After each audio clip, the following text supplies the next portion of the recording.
પૂર્વ મુખ્યમંત્રી શંકરસિંહ વાઘેલાએ ચૈતર વસાવાને લઈને નિવેદન આપ્યું અને કહ્યું છે કે ચૈતર વસાવાને લાંબી સજા અપાવવા પાછળનું કારણ અને કાવતરું ભારતીય જનતા પાર્ટીનું છે। ચૈતર વસાવાના કેસની અંદર શંકરસિંહ વાઘેલાએ તો ત્યાં સુધીનું કહ્યું કે અધિકારીઓ અને જે ત્યાંની જે કોર્ટ છે તેનો સહારો લઈ અને 7 વર્ષની જેલની સજા તેમને અપાવીને તેમને કોર્ટની અંદર જ્યાં ચુકાદો લાવી અને જેલમાં બંધ કરવામાં આવ્યા છે। અને બીજી બાજુ એ કાયદો કહે છે કે 2 વર્ષથી વધારેની સજાએ કોઈ પદ ઉપર બેઠેલા ધારાસભ્ય કે સાંસદને પડે તો તેમનું ધારાસભ્ય પદ જઈ શકે છે, પણ કોર્ટનો જે ચુકાદો આવ્યા બાદ એ નકલ પણ ગુજરાત વિધાનસભાના અધ્યક્ષને સોંપી દેવામાં આવી છે। તેમ છતાં વિધાનસભા દ્વારા તેમનું ધારાસભ્ય પદ શા માટે નથી હટાવવામાં આવતું? તેમની જગ્યાએ કદાચ તેમની પત્ની શકુંતલા વસાવા અથવા તો વર્ષા વસાવાને આમ આદમી પાર્ટી ચૂંટણીના મેદાનમાં ઉતારે તો પણ અત્યારની પરિસ્થિતિ પ્રમાણે ત્યાં સ્પષ્ટ બહુમતીથી તેઓ જીતી જાય તેવું અત્યારે ત્યાંનું વાતાવરણ છે। ડેડિયાપાડાના ધારાસભ્ય ચૈતર વસાવાને લઈને સૌથી મોટા સમાચાર સામે આવી રહ્યા છે। જી હા,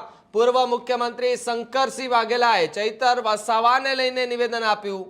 ચૈતરને લાંબી સજા પાછળ ભાજપનું કાવતરું હોવાનો આક્ષેપ કર્યો। શંકરસિંહ વાઘેલાએ સરકાર પર નિશાન સાધ્યું। ચૈતર વસાવાની સજા મુદ્દે રાજકીય ગરમાવો વધી ચૂક્યો છે। આમ આદમી પાર્ટીના ધારાસભ્ય ચૈતર વસાવા હાલ જેલમાં બંધ છે। નિવેદનથી ગુજરાતના રાજકારણમાં ચર્ચા તેજ થઈ છે। શંકરસિંહ એ ન્યાય પ્રક્રિયા માટે એ સવાલો ઉઠાવ્યા છે, જ્યારે ભાજપ પર લાગેલા આક્ષેપોથી રાજકીય ચર્ચા વધુ તેજ થતી પણ જોવા મળી રહી છે। ત્યારે પૂર્વ મુખ્યમંત્રી શંકરસિંહ વાઘેલા કે જેમણે ચૈતર વસાવાને લઈને એક આ મોટું નિવેદન આપ્યું છે અને કહ્યું છે કે ચૈતર વસાવાને લાંબી સજા અપાવવા પાછળનું કારણ અને કાવતરું ભારતીય જનતા પાર્ટીનું છે। આ પ્રકારનો એક આક્ષેપ જે છે તે પૂર્વ મુખ્યમંત્રી શંકરસિંહ વાઘેલાએ કર્યો છે।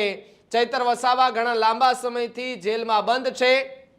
વન વિભાગના અધિકારી સાથે બબાલનો જે કેસ હતો તેમાં 7 વર્ષની તેમને સજા પડી છે।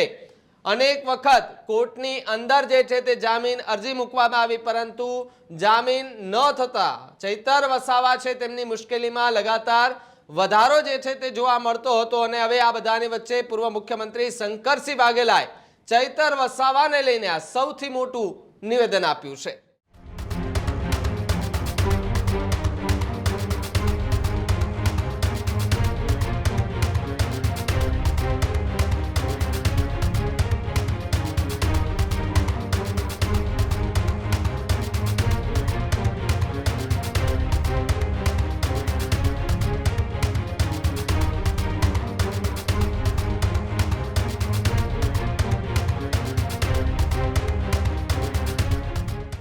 તો જે રીતે શંકરસિંહ વાઘેલાએ સરકાર પર નિશાન સાધ્યું છે, આપના ધારાસભ્ય ચૈતર વસાવા જે છે તે હાલ જેલમાં બંધ છે। જોકે એમના પત્ની શકુંતલા વસાવા તેઓ પણ જેલની અંદર બંધ હતા। જોકે એમની જામીન અરજી મંજૂર થતા તેઓને રાહત મળી હતી, પરંતુ ચૈતર વસાવા છે તેમની મુશ્કેલીમાં દિવસે ને દિવસે વધારો થતો હાલ જોવા મળી રહ્યો છે। કૃણાલ જોડાય છે વધુ માહિતી માટે। કૃણાલ, જે રીતે ચૈતર વસાવા હાલ જેલમાં બંધ છે અને આ બધાની વચ્ચે પૂર્વ મુખ્યમંત્રી શંકરસિંહ વાઘેલા ચૈતર વસાવાના સમર્થનમાં આવ્યા છે અને સરકાર પર આકરા પ્રહારો કર્યા છે।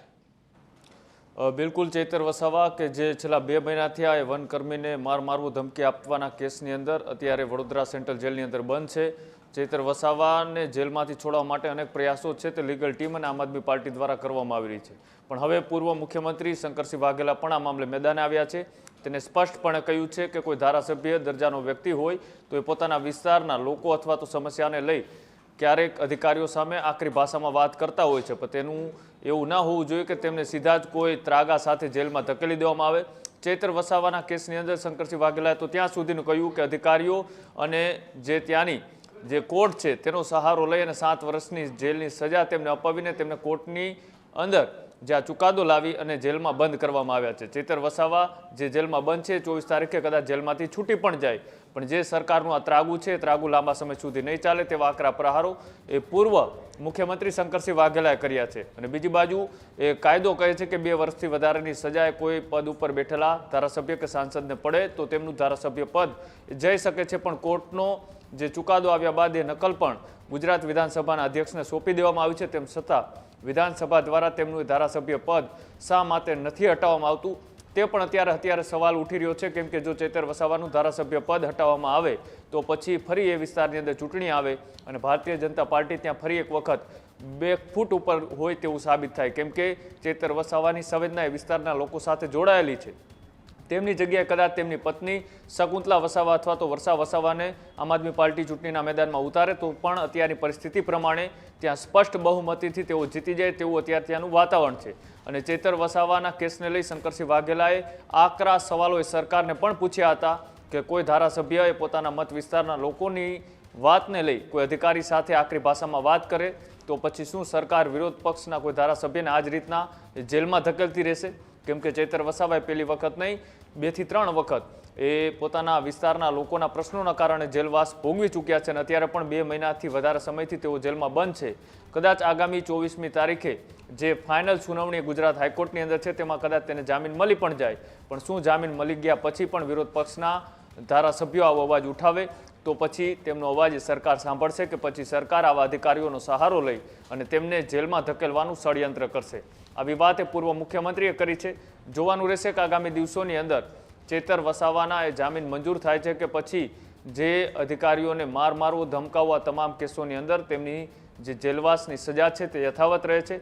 જો કે 7 વર્ષની સજાએ તમામ 9 જેટલા આરોપીઓને પડી હતી, પણ ચૈતર વસાવાના કેસની અંદર અંતિમ ઘણી એવો દાવ છે તે સરકારી વકીલ દ્વારા ખેલવામાં આવ્યો કે ચૈતર વસાવાને અત્યારે જો જામીન ઉપર મુક્ત કરવામાં આવે તો તેનો ભૂતકાળ પણ આ જ રીતનો કંડરાયેલો છે, એટલે કે ભૂતકાળમાં પણ અનેક તેમની ઉપર કેસ થયા છે. બહાર નીકળીને પણ તે આ જ પ્રકારનું વર્તન અધિકારીઓ સાથે કરશે અને ફરીથી તેમની ઉપર એ ફરિયાદ થશે. એના કારણે તેમનો જેલવાસ છે તે યથાવત રાખવામાં આવી દલીલ સરકારી વકીલ દ્વારા કરવામાં આવી હતી.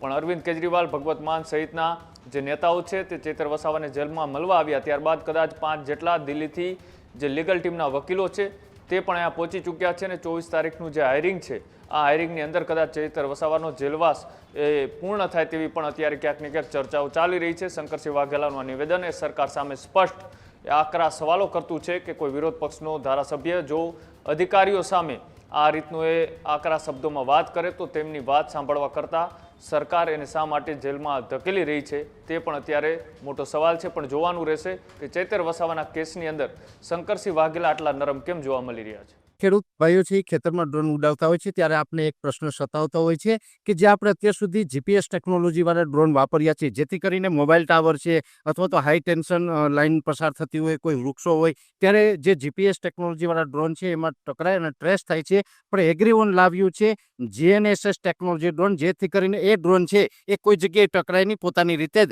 ડિસિઝન લે છે અને મૂવ થઈ જાય છે, જેથી કરીને GNSS ટેકનોલોજી ડ્રોન છે એ વાપરવાનો આગ્રહ રાખો. આ જ પ્રકારની તમામ અપડેટ જોવા માટે ન્યૂઝરૂમ ગુજરાતને લાઇક, શેર અને સબસ્ક્રાઇબ કરવાનું ભૂલતા નહીં.